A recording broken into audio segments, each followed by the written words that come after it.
Welcome to the Darkest Timeline podcast. This is Ken Jeong and Joel. Welcome to McHale. Ken's talking loud, shouting voice that's not really a shout. How you doing, man?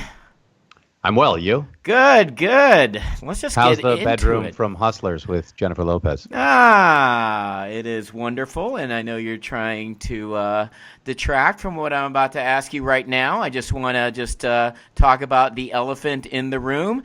My friend Joel McHale had hosted The Tiger King and I on Netflix and did an amazing job. And Tiger King, nice.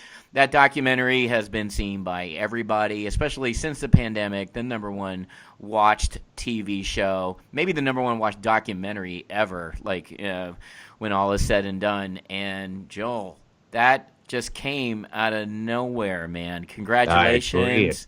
How did that came out of nowhere? That was amazing. How did that come about? How come I wasn't asked? And why did you insist on dissing me in the documentary? I'm going to take, since it's a three-part question, yep. I will take the last part first. I don't feel that I dissed you. I feel like I was very honest that you're a much older actor now. You're getting me movie work. You're trying to get me. You're looking out after me as a friend, getting me movie work. No, you could play Saf's great-grandfather. Maybe grandfather, but clearly, sad. The grandfather had waited to have kids, and then Saf's, father or mother waited to have kids, and then that's why you'd be so old. Okay, as we're recording this, Joel's Tiger King just came out 24 hours ago, and my wife and I, Tran and I, were watching it, and we thought it was great, and it was flowing really well, and by the time you interviewed Saf, because that was a question that Joel had asked everybody participating in the documentary, now, who would you want to play you in the movie? And then she had said the actor who plays Johnny Tsunami. I think that was more age appropriate. Yeah, told Spade that. Yeah, and then you said I recommend Ken Jeong because he needs the work. He's a very old man, so there'll be a lot of prosthetics that will be needed. It'll just employ a lot of people if you got the role. Yeah, it would just a lot of people. And it was Sunday morning, and I literally spit out my juice. So I was just. You drink juice in the morning? I do. I drink a little bit of orange juice. Why are you making that into a bit? Do you have a bowl of cereal? A bowl of. I was eating. I had some bacon. I had some OJ, and I had some coffee, and that's a lot. That's gonna run right through you. I just wanted to see how quickly it took you to get to your dump, and I'm gonna go with about 30 seconds with that. And it's those hard-hitting questions that permeated the Tiger King and I. I'm sure you asked a lot of dumb questions to all the subjects, but man, I mean, seriously, we're friends, and I didn't know about this until maybe a few days before you shot that. How did that even come about? Literally that just happened so quickly. It's crazy. Well, no, they didn't ask. They didn't ask you because they could not meet your sponsorship. The money that it would take for North Face to outfit you. There it is. Still waiting for that endorsement, North Face. We want North Face presents The Darkest Timeline. Do you keep your house at 60 degrees? This is. Oh, and hey, you could. Can I see the sleeves rolled up? You could play Saf right now. You don't even need a green screen because your arms are already. You are a dick. You are a dick. Should be called Tiger King and Dick. Yeah. Did you steal that from a larger person and then just say it was yours? I think that's great. No. So what am I saying? And for those of you watching, not a stump. Okay, moving on. Thank you. It's so great that you have to prove that. But no, the offer came in. I don't know why. I think the offer came in on a Friday, and we had to deliver that thing on the following Thursday. And obviously, it was a little bit more complicated because everyone was in their homes. So I said yes, and then Saturday morning was basic. We did 2 conference calls. And then we began. They had already lined up. They started interviewing people I interviewed them all on the Sunday, And then we had two more on Monday because Rick Kirkham is in Norway. Yeah. And but I think it's because the it got released 3 weeks ago, 2.5. I mean, yeah, 3 weeks ago, right when the shelter at home came in place in L.A. Like that's when it was on. I watched it immediately. Yeah, and so I think I don't think anyone was ready for its success, and so I think with these shows, a lot of them have follow-up shows, and I think they asked me because I had done the Joel McHale show with Joel McHale. Thanks for the memories, everyone. And I think, and I know Ted, and so Ted Sarandos, Ted Sarandos, who runs Netflix, and see, I just use him by the first name there, Ted. See how I did that? Yeah. Ted. Yep. Sometimes I call him Teddy. Theodore, whatever, and right. It's cool, just cool. And he makes me call him Mr. Sarandos, but whatever. Does he really? Moving on. Yeah, moving on. Go ahead. Move on. So I'm so happy he makes you do that. I hope we meet up together. So anyway, then it all just came together very quickly, and I did not want to. I wanted to ask them really thoughtful questions. I didn't want to just make it super light because obviously the subject matter is heavy, and it is wild. So there you go. That's what I'd like to say about it. I mean, amazing to happen within 72 hours, and with the technology that happened, they gave you guys iPads, right? Transporters. Yeah, we had Star Trek transporters. Yeah, Star Trek was able transporter. to materialize in Oklahoma. But no, I saw some of that. I crashed your Variety Instagram Live interview yesterday with Michael Schneider, and you guys were talking about how you had these iPads, Nailed these iPads, yeah. 4K iPads they gave everybody because the quality was amazing. And look, if I thought you shit the bed, trust me, your boy would be the first to tell you. I was like, that Ironically, was sitting on a bed that's white because it sure show up. that you. Really, I thought you struck the perfect balance, and it pains me to tell you that you did a good job because I know it feeds the ego, and then I don't need text messages from you saying, "Yeah, I agree with that." Blah, blah, blah. But you did such.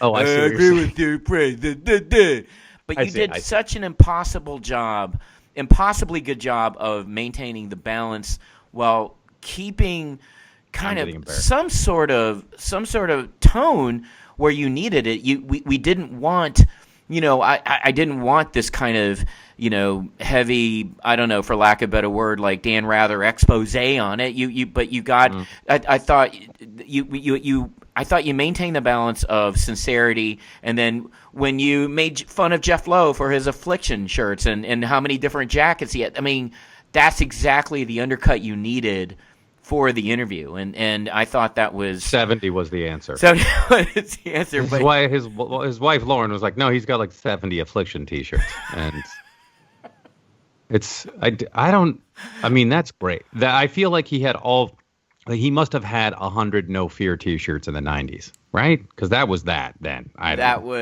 Jeff to me is very compelling, and what I thought was the most compelling was what you uncovered, whether it was intentional or not. Almost everybody in yesterday's episode said that Joe had, some people who worked with him said Joe had some nice sides about him. He did this, and then you would ask him, so do you think he deserved to go to jail? You're like, all of them, hell yeah, all of them without fault had talked about. The internet was thrilled I had asked that. And the internet was thrilled? What do you mean? They were like thrilled? Are you saying no, that? They were like, how dare you? What? Why? How? Seriously, they asked, how dare you ask a question that's on everybody's mind? How dare well, it's you? funny because the people root for Joe, and and the man clearly was. I mean, he's in jail for 19 felonies, so it is a divisive subject for some people because people want, obviously, there's a movement to have him freed, but I asked that question not in any sort of leading way. I just really was curious whether he thought he should be in jail. Yeah, and in your defense, that's what a good interviewer does. And to me, that's a very fair question because that's what's on everybody's mind after that happened. And now that we're, while we're on the subject of the internet, it did amaze me. You trended, dude, like for 12 hours to the point where I called my publicist and said, we got to get going on this. I can't believe Joe McHale trended.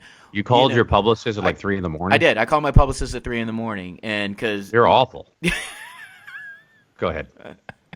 Yeah. I mean, and I'm like, what's up? Joel's trending. I'm not. Holla at your boy, but to me, I was like, and we had talked about this as well. Like, I felt like the people who were expecting, I don't know what people are expecting, anyone to ask in the after show. I think that's on everybody's mind. In your opinion, did he deserve it? And I thought that's actually the most important question to be asked in episode 8. And you asked that, and all of them, regardless of side, they were like, yeah. And so, if anything, you uncovered more truth, to me, the viewer, just the consumer, than anybody else. And I mean, it's so funny how Twitter gets. I don't know how to react to this. I know you don't know how to react. Very nice of you, and it's a very strange. It's all of a sudden like you're speaking Italian to me. I don't understand what's going on. Well, like I said last night on Twitter, I said this is truly the darkest timeline when I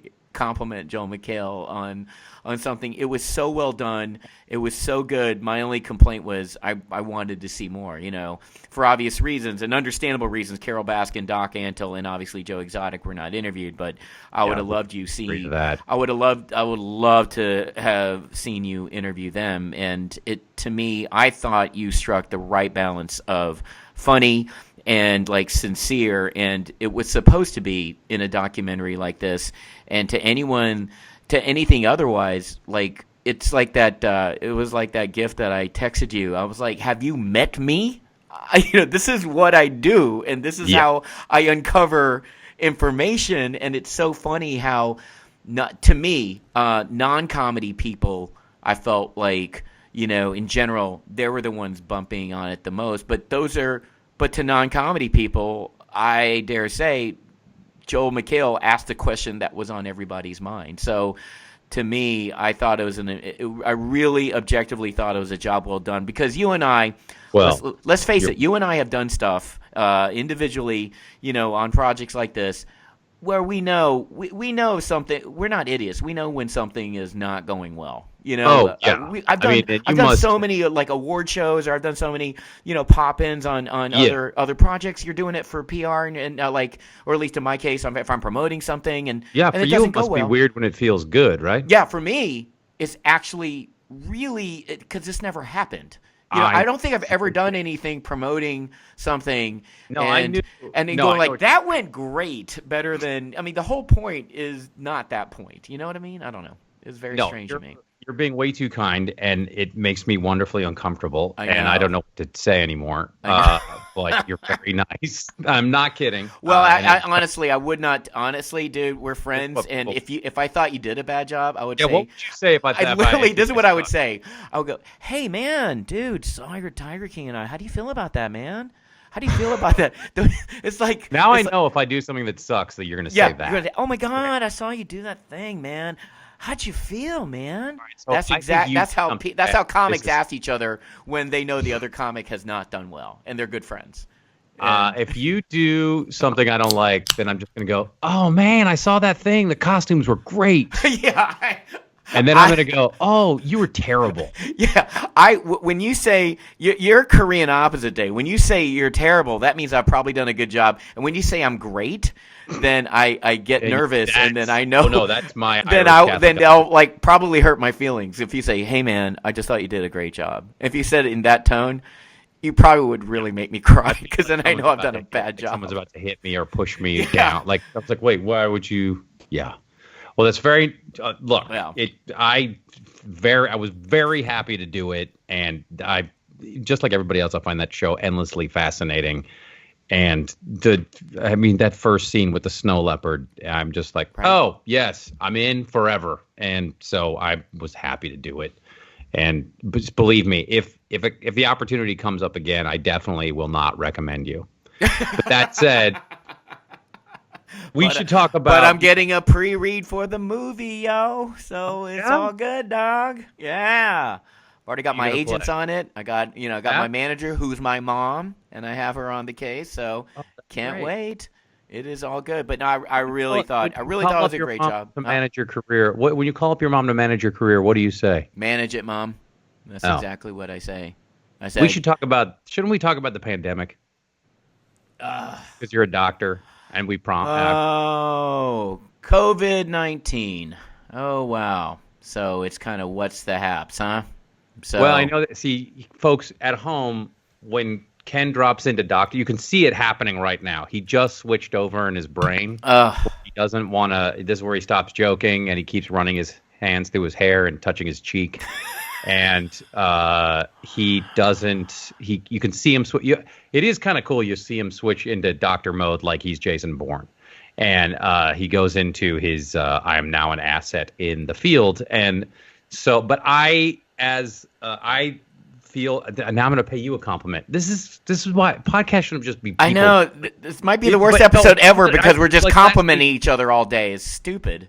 Yeah, but here's okay. I got a question for you. All right, so we're all sheltering in at home, right? And people are like, you gotta wash your groceries, you gotta wash the grocery bags, you leave them outside. This is what they're recommending, right? And so it's like those shoes, you should leave your shoes outside if you have been out. You should definitely change clothes. You take a shower. You basically are delousing yourself in a weird way. And then, so they say all that stuff. But then I've been to the grocery store a number of times. I'm like, well, these grocery store, they're obviously they're wearing gloves and masks, but I'm like, these grocery store workers are around all the people all the time. So yes, they're essential. They're obviously essential for us to not go into complete anarchy because we need food. But then I go like, what about these folks? They're to talk about the front line, and yet we go home like, ugh, can't. I'm so glad I made it out of the pub. I'm finally back home. But what do you? I'm just curious about that because these people are risking their lives. I think you bring up a great point because people do talk about the healthcare workers being on the front lines.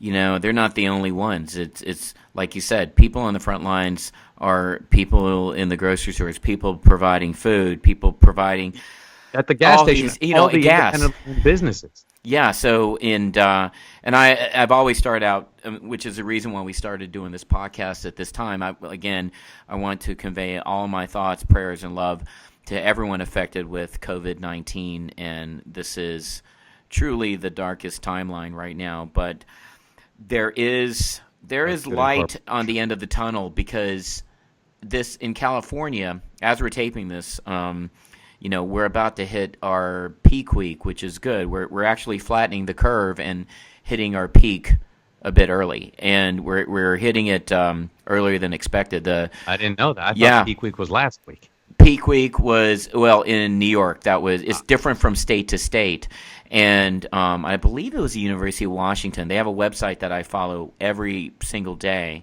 and it's IHME. I believe that's the name of the organization. And for every state and many other countries, they project what are the peak resource day, meaning the day that they'll use the most hospital beds, the most ventilators, the most everything, and also the peak day in terms of projected mortality.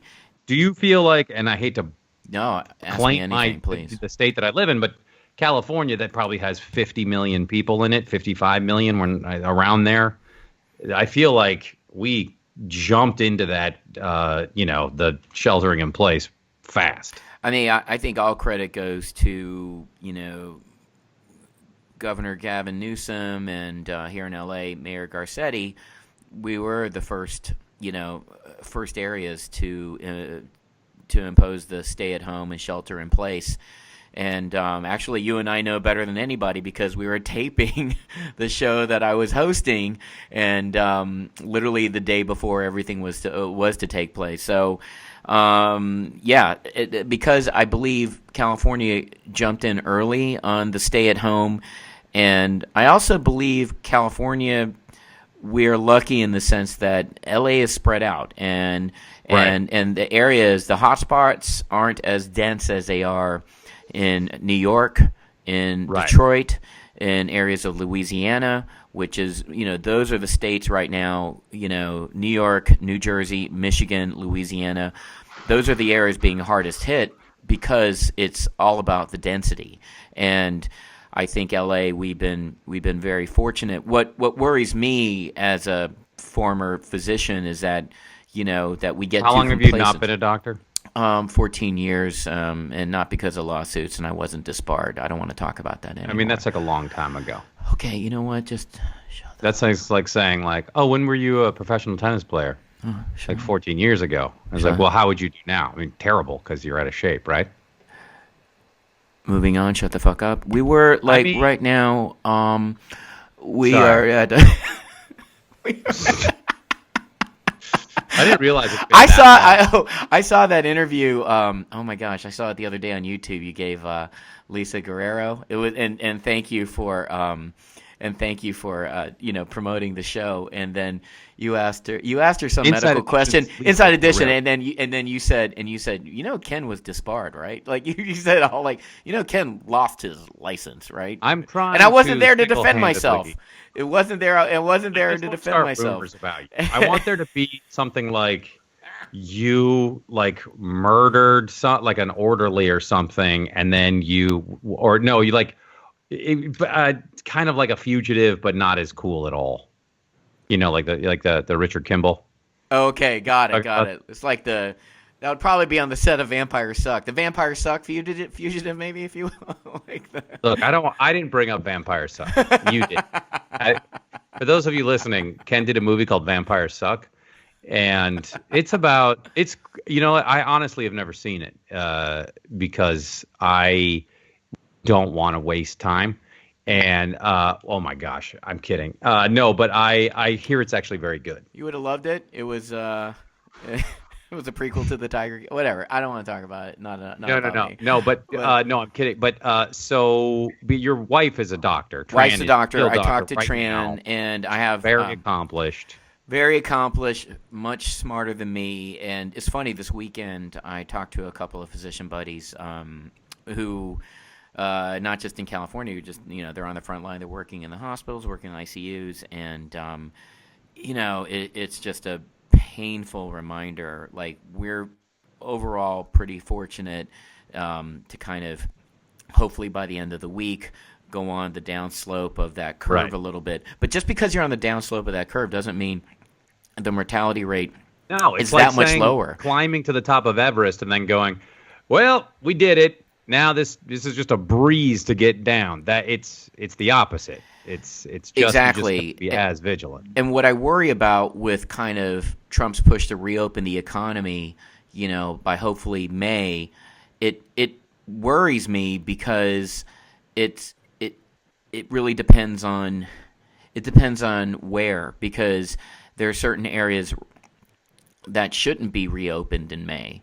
Honestly, and I understand, and regardless of what political affiliation you're on, people need economic recovery. And I'm so in the Whig Party, so WIG, not even without the H, and no. but I'm in the you can't get economic recovery without healthcare recovery. And when people ask me all the time, the voice in my head, I always tell them it's like the only way to have economic recovery, really, to get back to normal, is a vaccine. I mean, if I were president, I would use whatever pressure I could to pressure the NIH or CDC to get that vaccine going, guys. Let's mobilize this. Let's globalize it. Doesn't matter if the U.S. or whatever country comes up with the vaccine first. Germany's working on a vaccine. UK is working on a vaccine where I read an article yesterday saying that they're 80% confident that it'll be ready by September. It takes months to mobilize to have it mass distributed. That could take months. Is there any coordination between the three countries? No. And because there's always this there's always like this independent race to get there for whatever reason. And right now, I just think we should be bigger than that and really be transparent with what we're doing. And whoever gets it first, that finds the right efficacy, the lowest side effect profile, get that out as fast as possible, mass distribute that, and then we can all go back to our lives. And we can all, I can go back to my Hollywood self. We can all go back to our narcissistic lives. But until then, no matter what we do, what I worry about in certain areas, and I'm really afraid of this, is that when you reopen the economy too soon, you're going to get out there, there's going to be higher reinfection rates, and then they're going to stay at home again. And you talk about like that will devastate the economy, that will devastate the psychology of America, that will devastate so many things. It's what Fauci has said from the top. You want to be guilty of overreacting. This is the only time right now where one wants to be accused of overreacting. There's nothing wrong with that, and I believe that we're not practicing. Did you say overacting? No. I am guilty of overacting, but as a nation, when you want to be guilty. I'm guilty of overacting, but as a nation, we should be guilty of overreacting. You said that. I just thought you said overact. I see where you're. So wait. So this week, I know we're talking a lot about COVID. No. Was there anything? Because that 80% thing is terrific. That's the first time I've heard it, and I feel like, because I watch the news endlessly, and I sometimes I'm just like I haven't heard anything new. So was there anything this week that there was like an aha thing? You went, oh, that's new information. I think there's a couple of drugs. Yes, there are a couple of drugs that are showing some promise. Remdesivir. Let's say it again. Remdesivir, which is it's an antiviral that is being tested at Cedars-Sinai and other places around the world, and that's showing some promise as an effective antiviral therapy specifically, for viruses of this type. And that would be an amazing, second treatment in addition to limited approvals of hydroxychloroquine, which has obviously been in the news, and there is always caution about side effect profiles. Are there any other therapies that are? Yeah, there is another. I think I talked about this last week, but they're definitely working on the convalescent plasma, the plasmapheresis, getting antibodies from the serum of one person affected with that. It's convalescent plasmapheresis, convalescent plasma, getting antibodies from somebody else and injecting it into another patient. And so those trials are in the work. I think there's a couple of other antivirals. One antiviral that was used for HIV that is showing some promise, and so there's a lot of things in the works.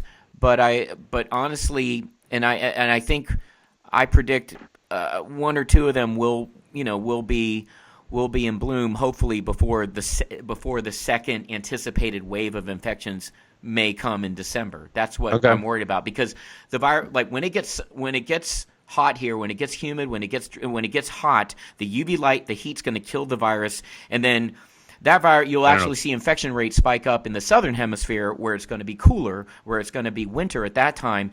What the medical community is worried about is the second wave of infections by December. By the time it gets to winter here, those infections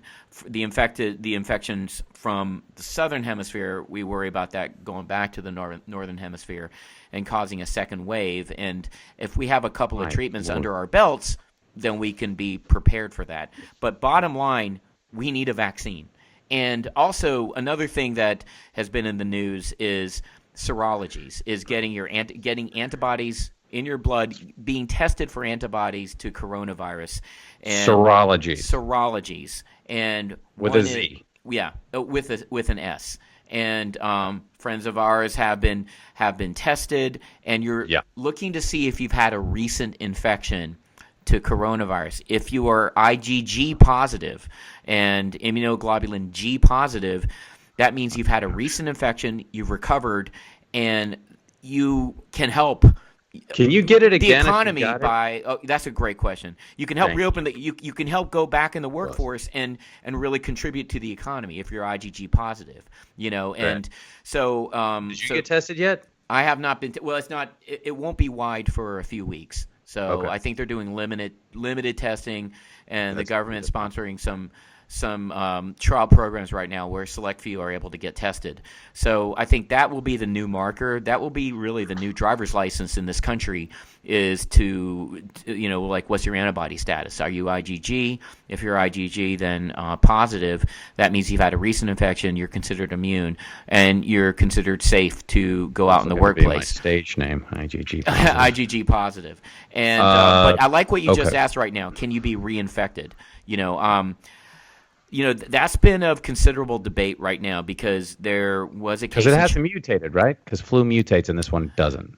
From what I understand, as of right now, it's a very stable virus. Okay, there might be some tiny micromutations that haven't affected the overall virulence of the virus. So in other words, it really hasn't mutated. But do we have to worry about next year's regular flu as well?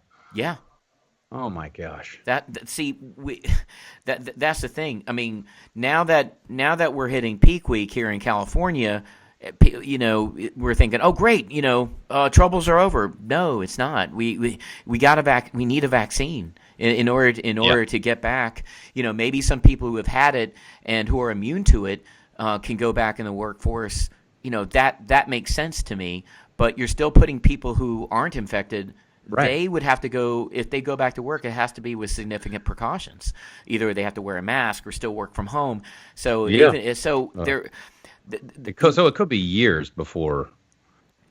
To me, until a vaccine comes out, and I believe a vaccine will come out definitely by 2021. I mean, that to me. Can you imagine if you get a cold right now? Just the terror that you're going to experience. And that's the thing. That's a great point, because if you have a cold or a flu, the psychological terror of, like, fright of getting coronavirus, it's affecting all of our psyche. So that's why I tell you, man, the people in charge, the powers that be, should just be pushing for a vaccine. And and vaccine typically in a non-pandemic state, it takes 5 years, dude, to approve it. So to even fast track to do it in 18 months is still a lot. Incredible. So to give you that perspective, but I would really make a global push to push for a vaccine. Whatever country comes up with that, and then we're convinced that this works, we get that out, mass distribute it, and get it out as fast as possible. So to me is the public health kind of side of me. And it benefits all of us. The sooner we have the vaccine, the more I can go and annoy the public with my bad comedy. The more I can go and annoy everybody. Like we can go back to work. Of you. we can go back to work. And so to me, does applying makeup affect at all, like, your resistance to COVID? No, I mean, good, because I need your home address, because I'm gonna send you some base stuff that you're gonna love.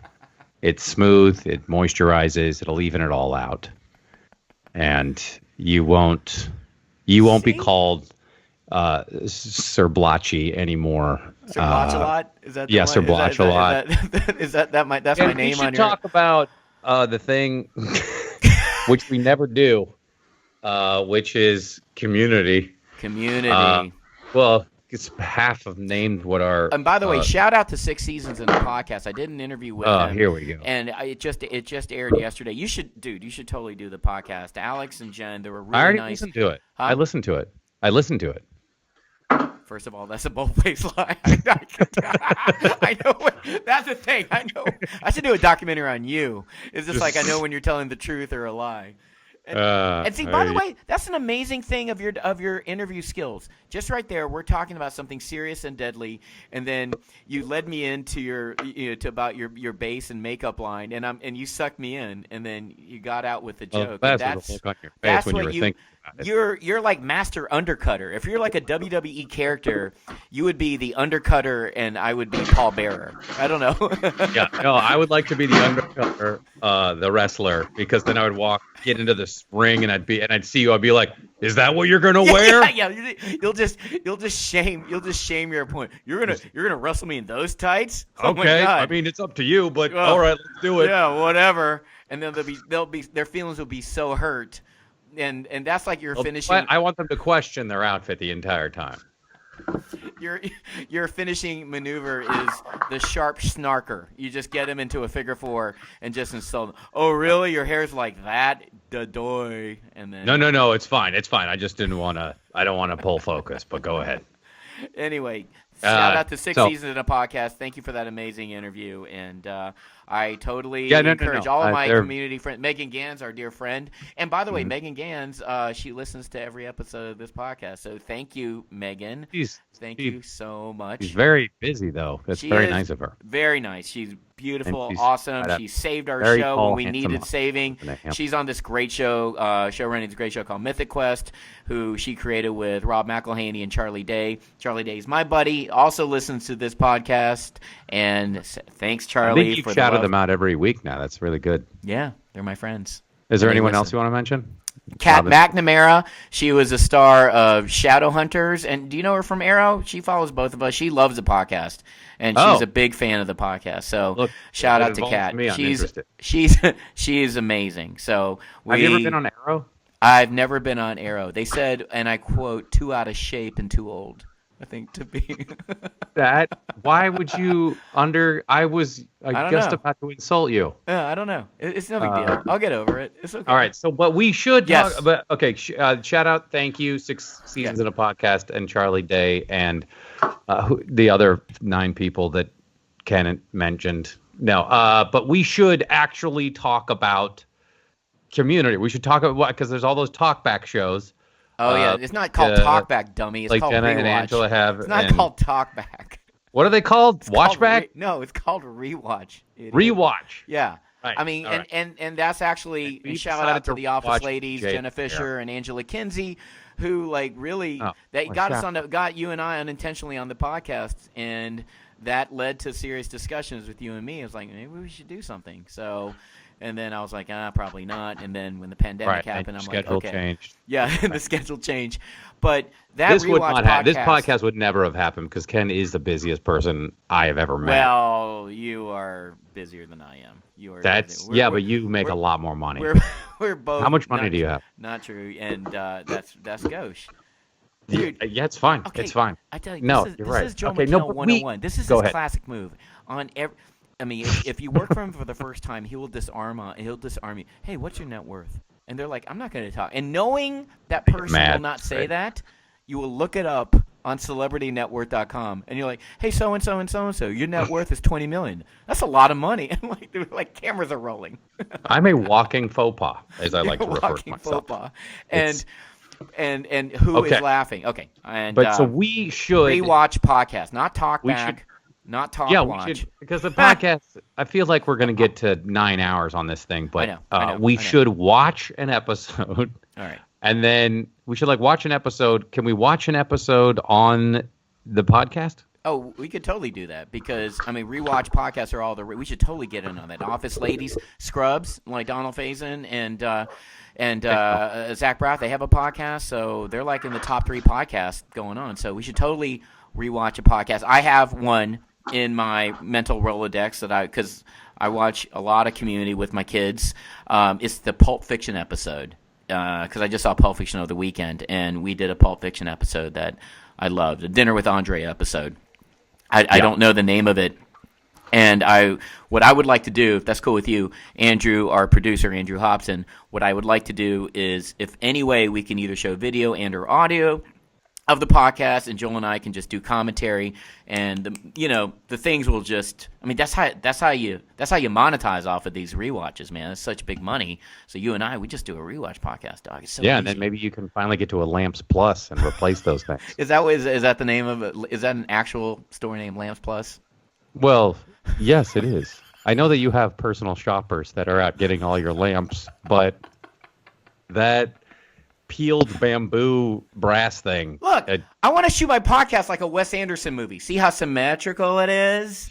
See how Budapest Hotel this is? No. And look at you. You look like the librarian starring Noah Wiley. Thank you for the compliment.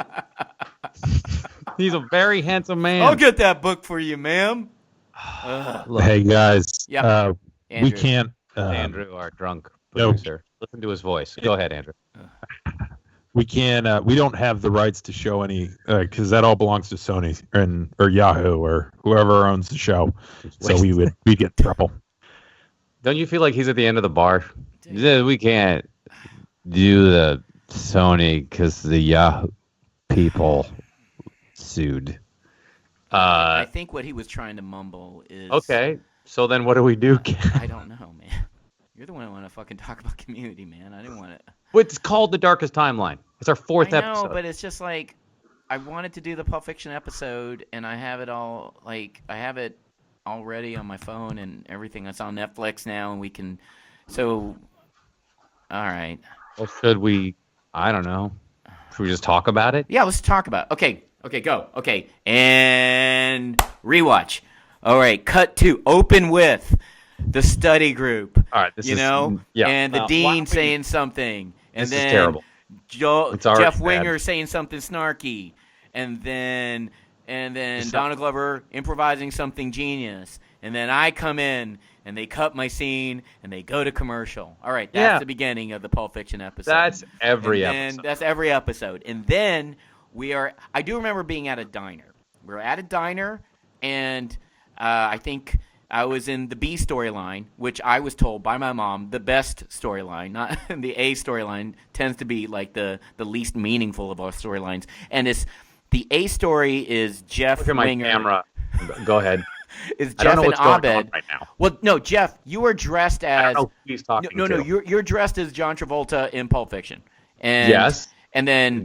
You're making sense again. And then Abed is taking you out to lunch or dinner. I had dinner with Andre. And then you are having a scene at a diner or at a restaurant, and it's amazing. It's amazing dialogue.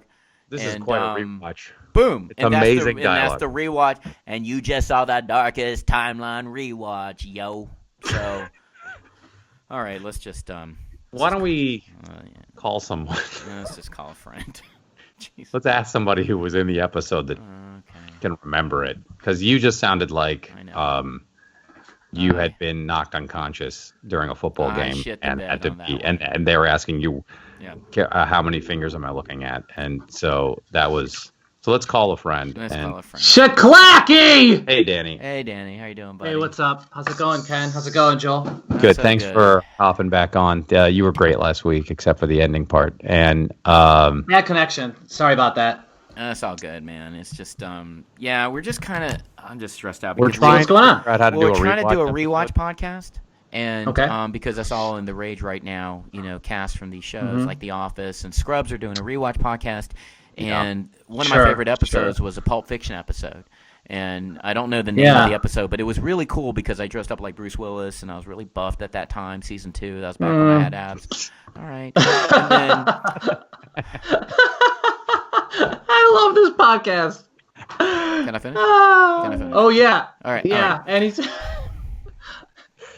Okay, and then so this is going great. Jeff is dressed as one of the hitmen from Pulp Fiction and is having dinner with Abed at this restaurant. Right. And there was a lot of dialogue, but I wasn't in the scene, so I really don't remember a lot. And I don't watch the show when I'm not in the scene, so my memory's escaping me. Right. The show when you're watching it with your daughters. No, my daughters make me watch the whole episode. When I'm just the actor, I just watch only my scenes. But my daughters are making me watch all these episodes. It's really... But I need some help. We need some help of... I mean, what... I don't even know the name of the Pulp Fiction episode. I guess I should start off saying I hope everyone's staying safe. We already said that. We did. Okay. We did the episode's called Critical Film Studies. Ken and Jeong. Critical. Right. Yes. Yeah. That's right. Good thing we called Danny. Yeah, and it's the 19th episode of the second season, so it's like the 44th episode of our series. So I think by that time in our series, we had, found our rhythm. But I think that episode in particular, it's actually my favorite episode. Yeah, I guess that's true. That episode's my favorite. I'm sorry, I was texting my daughter. You said it was your least favorite episode? No, it's my most favorite episode. Okay. Yeah. No, and I said some of the cast members had hit their stride. Oh, he did say that. He didn't mention any names, though. Right, Joel? Did you mention any names? No. No, I didn't say they were on this podcast. No, to be honest, that's a very special episode for me. It was directed by Richard Ayoade. Yes. And Yes, I love Richard the Ayoade. IT crowd fame. crowd genius. Yeah. Love And him. And wonderful books. it's he's tremendous, right? He brought a great energy to our set. And that episode starts out with me showing up in this different version of wardrobe as well as personality. Yeah. Joel, you said, why are you dressed like Mr. Rogers and talking like Frasier? It was a different version of Abed that we haven't seen. Chang, you have one of my favorite lines there when you say baby chickens, diamond forks, brand name sodas. Dude, thank you for bringing that up. That was an amazing scene I had with Donald Glover. We even though I didn't improvise, I felt like I improvised my own rhythm, and everyone was looking at me, and they were just like, "Oh my You god, improvised just your said all own those." rhythm? Yeah, shut up. And they just said, "Oh my god, you just said those lines so perfectly." And I was like, "You're welcome. You want me to do it again?" They're like, "No, we don't have time. Go ahead." I think for me that episode's really special though because, like I said, it's our 44th episode, but we were still discovering, and it was a completely new side to Abed, a character who was really looking to have this real conversation with Joel's character, Jeff Winger, and I was just so grateful because it was actually the first and only time I had been with Dan Harmon, and I saw the script completely lined out because we didn't have a script, and he was like, I want you to watch My Dinner with Andre this week. And I had never seen the movie, and I thought this was such a departure for our show because it wasn't a super joke heavy script. It was actually very emotional. It was Abed really trying to find a way to connect with Jeff, and this real conversation was truly the only way he could do that, and the only way to find a real conversation was through a movie called My Dinner with Andre.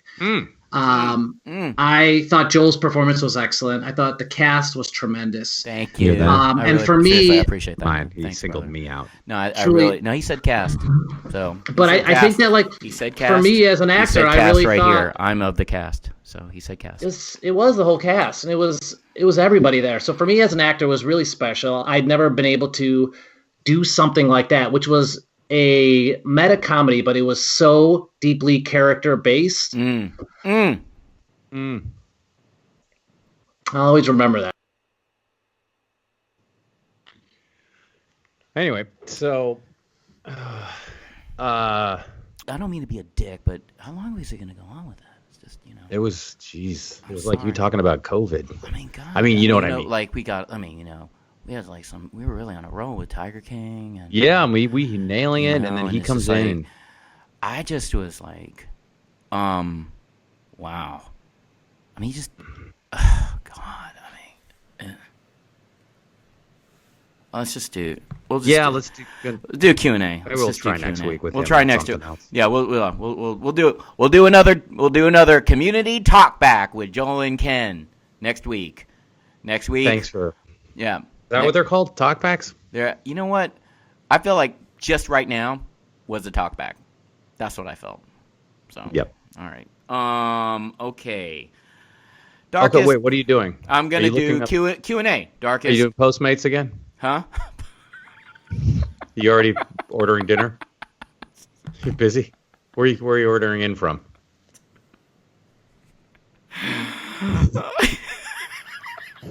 No? You're using that. You're just like a 6-shooter of snark, man. You just got insults at the ready. I feel like it's more of a Glock. You're just a of mean snark. boy. Stop with the insults. Stop with the insults. You're hurting my feelings. May boy. we? That's a You're mean just a boy. mean boy. That's what I call you. Mean boy. Mean boys. Mean boys. You do that What when you you're on gonna stage with do? people What who you are, gonna do? don't do Joe that, 'cause McHale, now we're suck gonna my have to pay dick. for that. Mean We're gonna have to boys. pay for Mean that. boys. You suck my dick. Okay. Oh my gosh. All right. Darkest timeline. Let's just do a couple of questions. Here's one. Have you guys ever been to New Zealand? If not, would you ever consider coming? That was from Mac O'Brien, and I love that because that's exactly where I community went on my. question? Yeah, darkest timeline. Said it right here. Mac O'Brien. You know what? My wife and I, we did our honeymoon in New Zealand and had an amazing time. 04, loved it. So Wow. Okay, I have another community question. yeah. Hey, have you guys ever been to Toronto? or outside of Toronto? Go ahead. Actually, Community question. You know what? I would have to say Toronto is the number one city for community fans. Have you noticed? Have you done some press there in Toronto? Yes. And for another community question. No. But seriously, like I did French toast, or go ahead. I did a movie junket there in Toronto, and I did a community junket, and I don't want to say Hangover 2, 581 million, and then I did a movie junket in Toronto, and and that was Hangover at its most popular, but every question from the press and fans were all community questions. They love community in Toronto. They just can't get enough. And so, you burping? Huh? Can you get through a sentence without having severe heartburn? Just lay off. Just take fewer sips. I would love this to be the sponsor. We can make hundreds of dollars, Joel. Mm-hmm. Well, I'm Hundreds still of holding dollars. out for RC Cola. I want RC Cola. I know you're trying to leverage this. You're trying to leverage the Diet Barks people. I know, but I'm just trying to. Yeah. Well, I think Coke makes them. Yeah, so they win. Is RC still around? I just love the Coca-Cola company, okay? I'm rooting for a win-win, okay, all right? I get it. We get it. Don't think I'm a corporate shill just because I love great beverages. Wow. Okay, I've never been to New Zealand. New Zealand? I've gotten close. I was supposed to go to do stand-up there, but then... you're really going to do a tour in New Zealand, man? I really was. Oh, God. May I ask, is it with... Because we have the same stand-up agent. Is it with Bohm, the Bohm family, B-O-H-M? In New Zealand, or in? It was supposed to. I was supposed to. It was like an Austrian-New Zealand tour, right? Because they have these big stand-up kind of tours. Yes. So something like that, and then I had to cancel it. Oh man, we should do like. Man, would you go to Australia with me when we can move again? Dude, and we should do like, hey, get online if anyone's interested, like in a Darkest Timeline, like audience show. Like we can just do this shit live. We can do stuff that we probably can't say even on the air. So yeah, that would be amazing. Yeah. Well, you've already said a number of things I never thought you'd say. Like nice stuff about you. That's all I would say. Oh, what did he say live? He just praised Joel. He just said a lot of nice things. But I'm worried that our Danny bit he was so good in the bit that people are going to be like, wait a minute, that was really interesting what he was saying. And assholes, man. We're doing this bit where we're cutting Danny off, and like we did last week. But that one, we wanted to see if it went a little bit further. Now we're just pointing. Now I'm just commenting on the bits. We're just commenting. Should stop. But no, I mean. That's as bitty as it gets. I think Danny's amazing to even do the bit. Should we bring Danny back? Is that enough to justify bringing Danny back and just have a curtain call or just a bow? Or something? Yeah. Let's bring him back. Let's bring him back. Yeah. Let's bring back Danny. Shiklacky! You did really great. Danny, thank you for the bit. You were so convincing that it made us want to look tell like the this. viewer or the listener or whatever, the tactile stimulus person feeling the podcast. We want to just tell that person this is not, it was just a bit. You're amazing. We're doing a bit, but you got so good in it. I know, you got so good. You actually started crying. You actually started crying. I got a little emotional. I really do. I feel all these things right now, all these memories are coming back really hard, and seeing your faces makes me want to cry. I don't know if that's a good thing or a bad thing, but it's real. So wait, really? Sometimes. I was about to text Andrew to hang up on you again, but then I thought, what was you can anytime. I'm just doing some sweeping right now. It's pretty dusty, so. I almost cried at that vulture thing, and I'm not kidding. Oh my God! For sure. For sure, yeah. Oh, he's talking about Vulture Fest. He's not talking about Joel's courtyard where he saw a vulture eat a coyote. A lot of, as Can you talk there's a lot of carcasses less inside baseball terms? We have an audience, man. We got to explain. All right, team.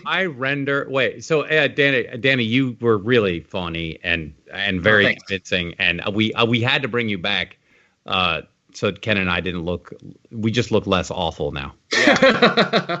We should at some point have a real discussion about episodes. And anytime. Well, we should do it with people better quality because Danny and Gillian are like you guys are the encyclopedias of the show. You guys know everything. Memories of the episodes. Yeah. Some of them, but to be honest, I've been rewatching season 5 and 1 with the kids and the family. So your beautiful family. Yeah, so it's just really helped By the way, season 5, one of my favorite jokes of all time, where Relaxabrex doesn't make you give up on your dreams. It's just a side effect. Do you remember that? Yes, that's Allison's line.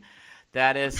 Oh Shout out to whoever wrote that joke, because that made me erupt in laughter when I heard it. Can I say on the record, on the air, good. Danny Pudi is not only the nicest person on the community set. Here but we go. You Hold on are to your the hat. you are literally the nicest. Here comes the person wind up. I've Go ever ahead. met. You literally are. You are the nicest person I have ever met, and you're my brother, and there's nothing. There is not a person who doesn't love. So Tran is a less nice person. I should probably go now. I love you, Ken. Love you, Joel. Love you guys. Love Love you you, guys. Andrew. All right. Love you all. Stay safe, everyone. Okay. All right, Danny, we'll talk to you next Bye, week, Danny. maybe. All right, sounds good. I'm here. Bye. Cheers, y'all. Love Bye. you. Love you. I think that he was got a- called. Dude, Another that was room. honestly, I don't mean to be a dick, but that was like, he just left quick, dude. I said all these nice Something things about him, happened. and I just was like, no, literally, dude. It was kind of like, hey, this is all a bit, and then Pootie like, okay, guys, hey, guys, I gotta leave, guys. And it was just like, whoa, one-upping me much? Yeah, this is after you called him the nicest. Maybe he was a. I literally just called him the nicest guy. I don't know Yeah. why I'm whispering like this. But, I thought I had diffused it by saying, what, trans not nicer than that? right. And then But he just, I thought it was a thing, and then I think he got called away. no, I think he's just trying to, like, start some You think? marital strife. You know? I don't know. Ken, do you have another question? Yeah, I For do. me? Yeah, I have another question. I'll do. That's not really a community question, is it? If you've But it was been a darkest somewhere? timeline question. It was Let a me dark- ask you. Yeah. Do you shave once a week or every 2 weeks? That's a community question. Okay, Cortana Pillay asked, what was it like working with the legend Anthony Michael Hall on the Christmas Bully episode? Season 1. That's a really good question. Yeah, got that today. He was really funny. He was hilarious. And that's what, season 1? Season 1. And you did your typical, like, Jeff Winger movement, and then my favorite line, he came up to you, he goes, I don't get it! That was, Anthony Michael Hall was amazing. I think he came back in season 2 for the Oscar and Paintball episode. He was really good. He did a thing where his character was supposed to take a piece of paper, hold it onto his forehead, and staple it to his forehead, which he did. Right. And he was very violent how he was doing it, and it looked great when he did it. And then when we shot Community, we flip, because we shot it like a movie. So then you kind of shoot one side of the scene, and then you flip everything around, and you shoot the other side of the scene. And all the actors who are on the other side, are just shot, they're off camera, but still doing their Yeah, lines. I know how to make a TV show. Yeah, I know. I'm explaining it to the people that are listening, and I get for you that you go back to your trailer and you have like, how many stand-ins do you have? I have 8. So Right. And then when they stand on top of each other, they equal 1 Ken. And so what am I saying is that you're Andrew's lap, dude. You know what? Don't. That doesn't, Andrew. Andrew, keep doing I'll it. tell you know Thank what? you. Look, Big this fan of is Prince, too. this is not a bit. It's just like the last 2 episodes, I've just seen Andrew laugh so hard, and then at you, and I just noticed whenever I'm talking, he literally texts me. He goes, "Wrap it up," and it's kind of like every time. It's just it is what it is. I don't know if Andrew wants to comment. I mean, saying that like, wow, everything you're saying is a gift. Wrap it up. You know, like, thank you for saying that. I think that's what he's saying. Like, everything that comes out of your mouth is like that crossed my mind. That crossed my mind because I actually texted him that question. I said, "Does this mean it's a gift? Like, wrapped it up?" And then he texted me back, "No." So, did? Yeah, it's fine. Maybe that was in response to something else. So anyway, Anthony Michael Hall stapled his head. Moving on. So thank you for bringing it back. This pause brought to you by Coke Zero. And there it is again. The drinks of pausers. Coke I Zero. think here's what we should try to do. We should do a podcast until your bladder explodes. And you can't wear the diaper. You can't be sitting We'll be over right a back bottle with like you Urology Now with Ken and Joel. And Jeong has consumed 17 Coke Zeros in the last 30 minutes. Windmill, you licked it completely. So then, Anthony Michael Hall. Anthony Michael Hall stapling his face, huh? Oh, so then at the Hearst Castle, maybe. Thank you once wow, again. he went to the Hearst Castle. Okay, here we go. Episode 3. I got a really good story about Meanwhile, at the Hearst Castle. Really good. So there was Richard Erdman walked by an empty sink, and he Did said, you tell "Oh, that's that too on the bad." Tiger King and I? Did you talk to them about the Hearst Castle? And then Yeah, they cut it all out, and I'm mad. But did still, you kidnap them all? I'm sorry, I don't even know what that means. no, there were starlets, and Answer my question, or I shall kidnap you. you have to listen to the previous episode to understand what we're talking about. I know. Episode 3, Joel literally for 2 hours talked about the Hearst Castle, about a story that went nowhere, and we moved on. And then Joel brought it back. Seriously, Joel brought it back, and he was like, dude, I don't mean to be a dick, but can I finish my Hearst Castle story? I know. Really, like, okay, you eviscerate me for 10 years, and you're calling me a dick for stepping all over your Hearst story. I'm not eviscerating you just because you were born without shoulders does not mean. I don't know what that means. Okay, but I know what it means. You say I'm a-shoulder-esque. You know. How dare you? Yeah. You're discriminating against shoulders. Anthony You're Michael anti-shoulder. You're anti-delt. I've always known that about you. I am a deltist. That what it would be called? Yeah. Or anti-deltist. Yeah, you're an anti-deltist. I love the traps. So you're a trap boy. what am I saying? Oh no. So this will tell me if this is worse than the Yeah. first. So Anthony Michael Hall, he's so committed to this bully role that he's off camera. He is nowhere on camera. Right. He's already shot this once. He's already has large marks across his forehead where he's been slamming an empty stapler into his head. And off camera, he's still slamming the stapler into his head and he's bleeding. And then I was like, oh, I was like, oh, I should really be that committed in my acting as well. But then I was like, it was why he was so good. He was really funny. I was starstruck because obviously, on the Vacation movies, and he played Chevy Chase's son on Vacation. So, there was that reunion going on.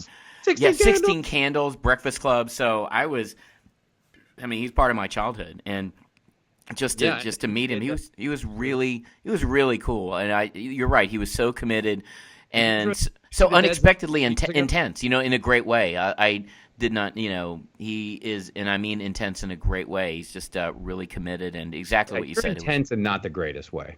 Huh? Like sorry? What'd you say? I'm intense and not the greatest way? Well, no, because intense, you said in the best way, and I just wanted to qualify that with some people are intense and not the best ways. Got it. And you said that about me. No. Okay, so. All right. Yeah, no, he was, and then he came back for which episode?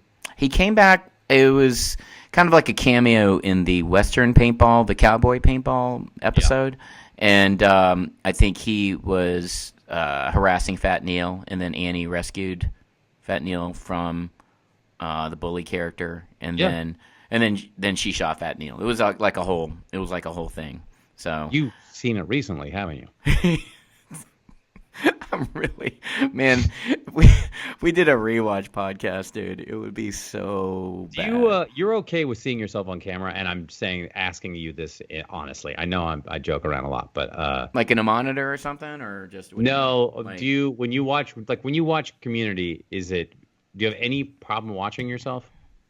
No, I don't. I used to starting out, but I think once you.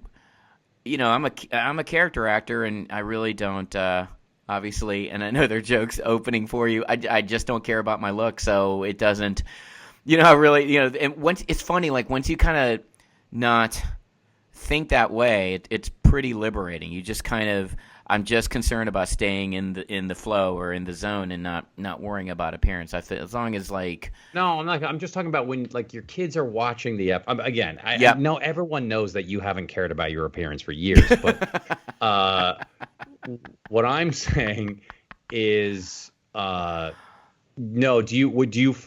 Because this shows the neuroses that I have that I don't like watching myself very much. Yeah. And then I go like, oh, you're so special. You're so precious. You can't watch yourself. And then I'm like, oh yeah. Because you hear other people saying that. And then I realize, and then I don't know. So I don't like it. It's funny. When I was in grad school, I was in better shape than I am now. And I was thinner. I would run a lot, and then I remember being on television for something. It was something some stand up thing. It was like doing stand up on the side while I was in med school, and the better looking I was, the more critical I would be about my appearance.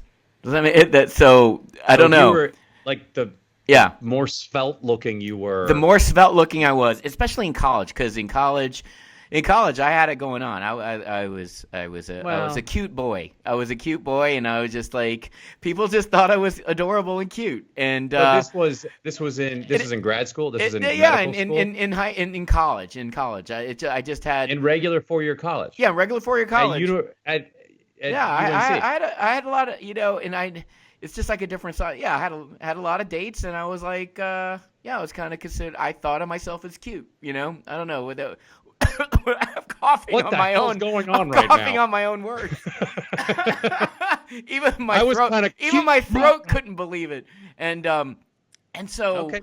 But it's funny when I would take pictures when I take pictures in college, I always would think I would like, oh man, look at my chins. Look, I look so out of shape. Like I would just get nervous about my appearance. And it's so funny at 50 when I see myself. Oh, good. I haven't died yet. There's like that kind of photo of like, okay, that's fine. I don't know. I don't have. So then at 58, what did you say? At 58, I'm just gonna. Oh, you're going to. Oh, I'm sorry. I thought you were looking back. At 50, no, I really think when, I don't know, there's a certain. Like I just thought of because when I quit my day job to go into acting, but when I booked Community, I was 40, and I got famous. You were disbarred to go into acting. I wasn't disbarred. I left voluntarily, and when I started working on Community and The Hangover, I remember thinking to myself like, this is a second chapter of my life, not just in terms of what I'm doing, but also in terms of age. I was married with kids, and I just didn't have that kind of single guy mentality, which also meant not only not dating, but just meant like I didn't care so much about kind of how I look. So I was comfortable with, I don't know. I know exactly what you're saying. And it's funny, when I was younger and when I was more svelte, I would be way more critical about my appearance. And wow. I've never thought about that in a long time, but I no, would. But it's fun that you chose appearance, because I always judge I'm always judging the performance stuff. I'm always going like, that you could have done that better. You know what? Community. There have been some painful moments watching my own performance. I really? remember, yeah, dude. Oh my God. Season 3, I don't think I've ever told you this. Season 3, I got lazy and I started doing stuff just to make you guys laugh. I would do takes just to make you guys laugh, and sometimes I would just not get around to doing the take maybe as I should be as a proper actor, maybe serving that story. And there was a few things, especially the Chang Tongue. Remember the whole thing on season 3? I just got carried away. That I think, mean one of the funniest things ever? One of the what you were really nice about. I mean, because you guys were laughing, I would do it more and more and more.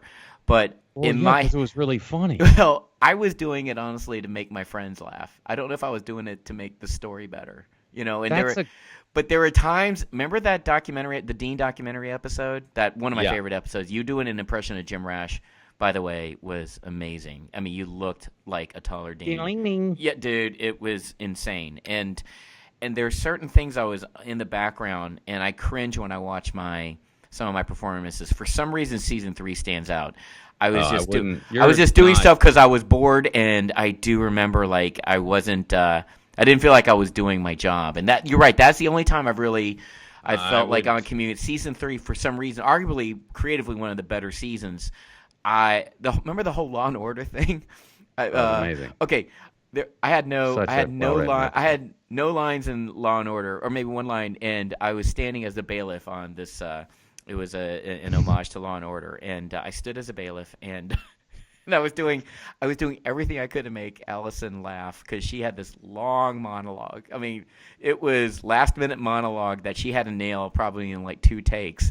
And this is how close we are. We're like brothers and sisters. We just try to bust each other's chops all the time. I don't think you should feel bad about it. Okay, because there was a thing where I just did the Chang tongue, and I only did it to make Allison laugh, and I succeeded. She had this long dramatic monologue, and I just went like a whole time like that, and I committed, and I kept it going for 30 minutes. I did not break. It was like Anthony Michael Hall would have a stapler to his head off camera. Even if I was off camera, I was like this the whole time. I did this whole Chang tongue look, and Allison looked at me, and she just went, and finally, and to see Alice, and it was one of my triumphs. But then looking back, I felt I actually felt self-conscious. So by season 5 and season 6, I actually made a resolve to myself. Don't try to make people laugh. No. I actually was be a bit more grounded. Because I felt like I was really critical of myself in season 3, and I don't know why. It was maybe you get on a series for a few years, you either think you know the character or you worry about complacency, and then maybe I got lazy. That was the way I looked at it. Yeah, I thought it was all really funny. You guys are great, but you guys kept me. And this is why, because like laugh. You and Jim could walk into scenes and spin. I've said it before. I called last week. I called you. You guys were Rumpelstiltskin, where there weren't laughs, then there were. Like just standing there as a bailiff could have been an innocuous moment where the camera just goes by you and there you are. But instead, it turned into a really good bit. I was thinking about Jim's payday rap the other day. I just tweeted that. Remember that payday rap? I'm a peanut bar, and there again. I know we've talked about this a couple of podcasts, but there's this thing Jim does. It just I watch my stuff, and I don't think it holds up. And I watch his stuff. I honestly, maybe I am critical of my. Harder on yourself than I am. It's funny. Like I don't care about the look, but there are just times I feel like I watch myself. Maybe I guess I am critical, Joel, when I watch myself now. It's harsh. Like I really do. I watch myself, and even on Dr. Ken. I'm not even insulting you. On Dr. Ken, my own show. Oh God, there were times where I was not. If I wasn't happy with my performance, I would hang out with the editor just to find. And it wasn't out of vanity. It was just like, okay, I need to save the show and make sure I have the most grounded performance. I would be very critical. Yeah, I think I think I'm different from you, but we're the same. I think a lot of comedians do it where I do it all the time, where I'm self-examining way too much and probably too much, and then I go then I'm questioning everything I've ever done. It's great. It's a real fun way to live. Well, stand-up is worse. I remember when I first moved to LA 20 years ago. I was featuring at the Reno. I thought it was like 62. 62. I was featuring at the Reno Hilton, and for Will Durst, an amazing political comedian, by the way, and he was one of my heroes. I would always see him as a kid on Comedy Central, and What just happened? You swallowed 12 times. I swear, I had an air bubble in my esophagus. Yes, this is what happens when you consume so much Coke Zero. I had you can't even breathe properly. No, I just burped. Every story is like, and then Earth came, and I was saying, and that was the end of the story, because we just watched you struggle to breathe. You know what? I see why Lauren Lowe hated you. I'm kidding. I don't know what you mean. Because she likes Coke Zero too. Little known fact. Look it up. She likes so I think. But I was at Reno Hilton, and I was featuring, and I bombed the entire weekend. I just had 20-minute sets, and my act, if you watch my Netflix special, I'll curse a little bit, and I'm not that blue, but I'll just curse a little bit. And I had a hate letter that was sent to my room from an elderly lady that I swear to God, I wish I saved it. And I had a letter come to my room, and she was like, first of all, you were really not funny, and it was just really bad, and I was really offended that you weren't funny. Second of all, you're a doctor. I wouldn't expect a doctor to be so not funny, and it was just eviscerating everything. I just moved out to L.A., and I was so hurt. Did you think for a moment that letter was she wanted to sleep with you? You were like, well, She might be an octogenarian, She but goes, P.S. it's- Are I you into can't, booty calls, doctor? I'm No. pretty flattered It's by like, this. no, she really was so offended, and I remember being so hurt. And I've bombed before, but it was my first time moving to the big city like LA and getting booked through the Improv, and I bombed so badly. And that was after the second show. And so I had like six, it's Reno. You have like 6 or 7 more shows to go. And here we are talking about it because I'll never forget. Well, I wish I like had that the letter because I was She saw your show and then probably saw Will Durst and then had stationery. Had stationery. Or Took she the time sent to it write that it. night? Was it that same night? Yeah, it was the same night. And so she sat down in some restaurant with a pen and hand wrote out a note. Andrew's in disbelief because he obviously knows comedians and no, I just you know, dear and that sir, happened. Dear doctor. Yeah, it was dear doctor. It was like, how dare you? Yeah, I mean, I get it. You're not funny. That's a given. But you're a doctor. I mean, you're probably a bad doctor too. It was all sorts of bad. It was. And that's right when I moved out to L.A. And I said, man, I am not going to make it, dude. I'm not going to make it. I'm not talking in show business. I don't think I'll make it out of Reno. I was actually worried about the present. I was worried like I would get fired in Reno. So, yeah. No. It totally is. It's like the prehistoric YouTube comment, you know. It really was. It was like I'm sitting down to write this note and I have paper and pen and I'm going to have a cup of coffee and write this note, walk over to reception and said, please deliver this to Ken Jeong. And the front desk. Delivered it to my room. They hand delivered that. They hand delivered to my room. And I thought it was important. I thought it was from the club or something, or, you know, I thought it was a check. I didn't know what was going on. And then, no, it was ironically, I think she had a point because her letter was better written than my act at that time. So, you know, I think that's fair. I don't disagree with that. But I mean, a letter. It was amazing.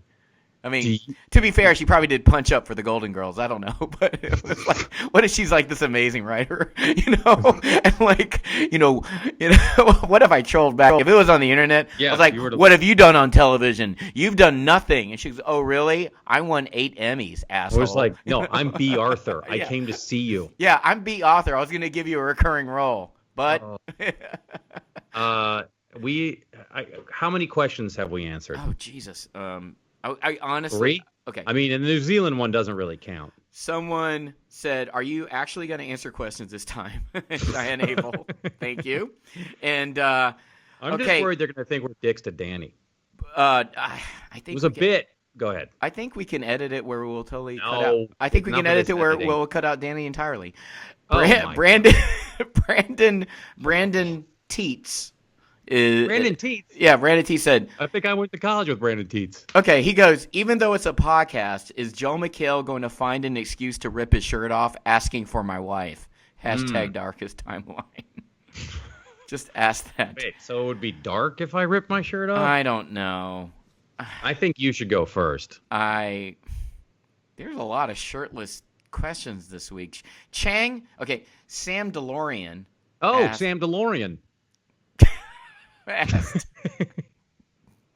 Chang had many crazy scenes, and Jeff was shirtless a lot. What was the most difficult thing to shoot? What? It's like too quick. It's like, hey, I love your abs. What did you think about remedial chaos theory? I'll tell you this about being shirtless. Thank you. The first time I did it was the pool scene. The billiard yes, with Blake Clark, right? That actor. So funny. What a great voice, and I'm a huge fan of his, man. He is so great and so nice. Yes. And that was the first time I was almost nude in front of. Oh, that's right. You did a whole thing where you strapped. I was your wearing whole what's crotch. called a dance belt, which is a thong, the color that they've matched to the color Flesh of your color. skin. Yeah. And it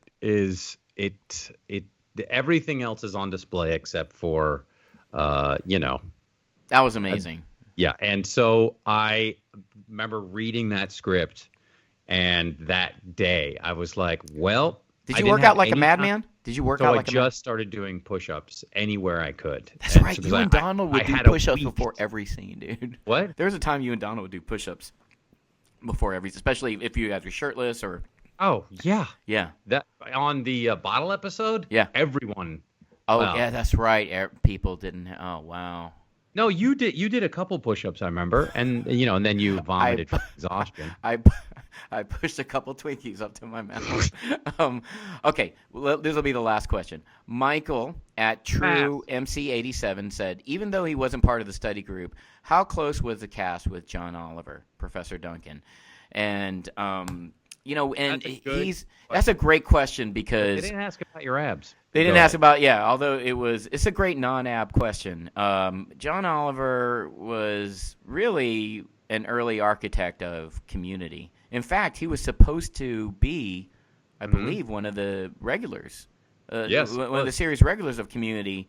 If I'm not mistaken, I think he had even shot like photo art during the pilot with you guys. So I think he was. And Yes, then he was. But the Daily Call was a call-in. The Daily Daily Show, Show, yeah. the Daily Show was a call-in, and Daily so Call the Daily Call, wasn't a showing. big fan of him on the Daily Call, and He was a correspondent at that point. yeah, he was a correspondent at that point, and he Great would fly haircut. back and forth from New York to L.A. to do. I mean, I don't know how he was exhausted. I just remember he would do both at the same time, and man, I really believe John Oliver, if he wasn't the king of late night and not the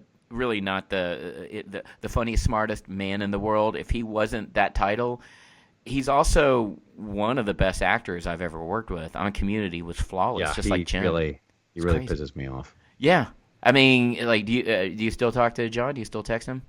He literally texted while we were on the air. Wow, I just I pursue.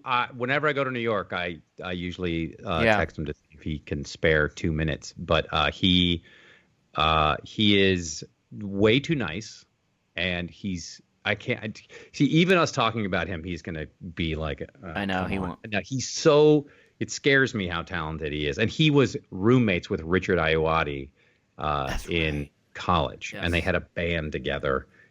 That was like an '80s cover band, for no joke. And Wow. So I knew like he was. Wait, so, what did he play? What did he play?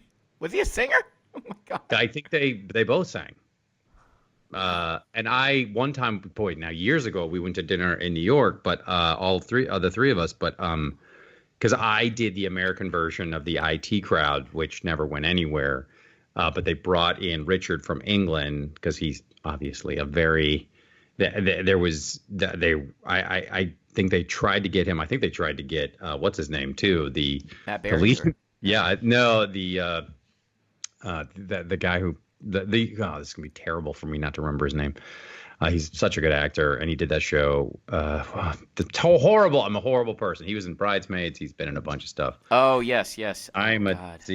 terrible. Yes, Hey, of course. let's talk about John for a second. Talk about John for a second. And you can edit this out because it looks like I just don't have any memory left. But no, he was so funny. And I remember when I remember in the swimming scene, the Richard Urban scene we talked about last week. Oh yeah. You, John, and Jim all sitting up front, and I was just like, oh my gosh, this is some sort of super Friends of comedy going right now. And it's just too bad that John's show has really failed. Do you remember season 5? They had a tag with just when John came back for season 5. They had a tag with just the Dean and Duncan, and it was just them, and they were talking about where to eat. It was just them. He goes, what's the name of that taco stand? I like to do like Dan Hart. Like when you hang out with John Oliver, you can't help but talk like him. He said, "Hey Dean, what's the name of that taco place?" He goes, Tito's Tacos. I'm on my way. And then they had this whole thing where it was like, no, I wasn't meaning. Oh, no, it's fine. No, let's go. Nah. It was a whole thing. It was like a Who's on First, Abbott and Costello for 2 minutes. Pitch perfect, and you got to watch season it. 5. Season 5 tag. It was, man, that's one of the best tags. I just remember that thing where you just going, well, as a professor, and you're like, Teacher Chang. Oh yeah, and I go as a professor, Teacher Chang, not professor, and Oh, I remember when he was when he taught anthropology the second season. We would just do all these weird ad libs, and I was like, whatever. We're insulting each other. Remember, I posted on Twitter. Here's like social distancing between Duncan and Chang, and how he had this he had a restraining order against me, and it was like there was 26 feet. I remember that. Amazing. Yeah, and then and we were just they would just let us. Joe Russo would just let us riff a little bit, and I was like, whatever, late Ringo Starr. And then he goes, and then he get really quick without missing a beat. He's alive, like the way.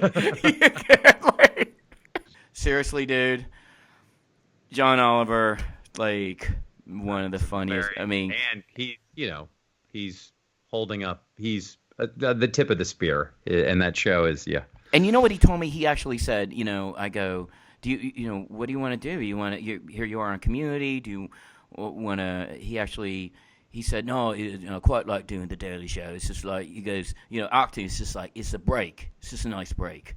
And I looked at him, quizzical.